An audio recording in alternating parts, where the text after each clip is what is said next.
অনেকদিন যাবত হয় চাপড়ি খাই না। চাপড়ি খেতে আমার কাছে খুবই ভালো লাগে। চাপড়ি সাধারণত ময়দা দিয়ে বানানো হয়। আপনাদের ওইখানে কিভাবে বানানো হয় আমি জানি না। আমাদের এখানে চাপড়ি ময়দা দিয়ে বানানো হয়। ময়দার সাথে আম্মু একটু চালের গুঁড়ো অ্যাড করেছে যেন চাপড়িটা একটু মুচমুচে হয়। আমার কাছে কিন্তু চাপড়ি খেতে খুবই ভালো লাগে। চাপড়ির সাথে আবার হচ্ছে মিক্সড সবজি করবে।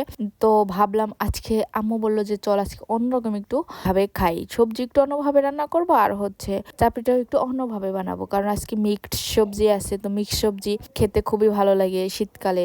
এই তো আম্মু সব ধরনের মশলা দিয়ে হচ্ছে এখানে একটু ডিমও দিবে, আবার হচ্ছে বিভিন্ন ধরনের সস দিবে।